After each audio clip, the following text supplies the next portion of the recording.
سبا 14 اگست دی خپه کېږم چا به دومره ګوګشتیان راغستي بیګلې به وي دا کوم انسانیت دی ما تا د شریعت دا نه دی ښودلی 14 اگست دی د 27 رمضان باندې زما ملک دا د الله رب العزت په فضل او کرم باندې د علماء کرامو په جدوجهد او قربانو باندې د مؤمنانو مسلمانانو د علماء دیوبند په قربانو باندې دا ملک آزاد شوی دی بلاشي خويندو میندو عزتونه به تار شوي دي د بلاشي مسلمانانو بوډاګانو لاشونه هغه په تورو باندې ټوټې شوي دي په الله قسم تاسو تاریخ وګورئ کتابونه راواله د 14 اگست نواله د 100 ورځو پورې داسې یو ځای نه و چې هلته به د غوښو د بین نه راتلو کارغانو څو ورځې په دې غوښو باندې ځان موړ کړی دی محترمو دا 14 اگست داسې نه دي مناول پکار دا څنګه چې موږ مناوو په الله قسم دا خلک به د قیامت په ورځ زما او ستا په دې ګریوانونو کې لاسونه راچوي چې دا ملک موږ د دې ډمتوب دپاره ازادو دا ملک د دې دپاره ازادېده نن موږ په موټر باندې موټرسایکل باندې په سایکل باندې په کور باندې جنډه لګولي د پاکستان خپه کېږم په دغه موټر کې ګانا لګېدلې د انډیا دغه هلک په موټرسایکل چې ناست دي په غوږونو کې هینډفري ورکړي د انډیا ګانا اوري د څه لپاره ازادي کې ته اوس هم غلامې ذهني اوس هم غلامې موږ آزاد نه یو خپه کېږم ملک راته آزاد ملاو دی وګوره موږ اوس هم غلامان یو موږ اوس هم د غیرو غلامان یو د غیرو په حکمونو چلیږو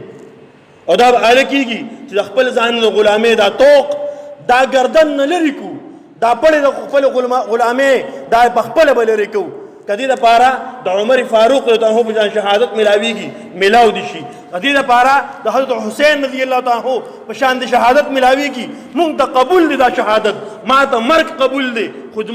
چې زه په حقه باندې مونږ خلک د مرګ نه یېروي دې علماء دیوبند چې څومره قربانۍ ورکړي په دې حقه باندې حسین احمد مدني رحمه الله مولانا احمد لاهوري رحمه الله د انګریز په قبضه او تحویل کې دی انګریز د خپلې خبرې نه وروسته کېدو دپاره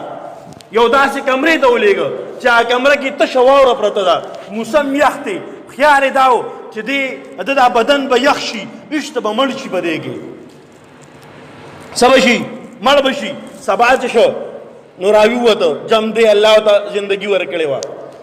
ورته وایي وایه که احمد لاهوري څه حال دی ورته وایي ایمان وی بدن یخ شوی دی بدن خو یخ شوی دی خو ایمان هغه شان دی ګرم دی هغه شان دی ولوله پکې ده هغه شان جذبه پکې ده دا د یخېدو شیز نه دی محترمو زمونږ مشرانو علما کرامو دې انګریز ته او دې د چا چې نن موږ ذهني غلامان یو دوی ته ښودلي دي ما خپل کفن په ترخ کې راوړی دا کفن وینې زه د مرګ نه یېرېږم محترم د حق دپاره ودرېدل پکار دي د حق دپاره خپل مال خپل جان خپل وخت دا لګول پکار دي دا دین به زما وسانه قرباني غواړي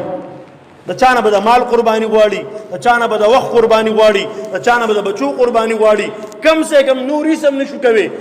د حق خلکو ملګرتیا پکار ده الله رب العزت موږ تاسو ته په یو څو خبرو باندې عمل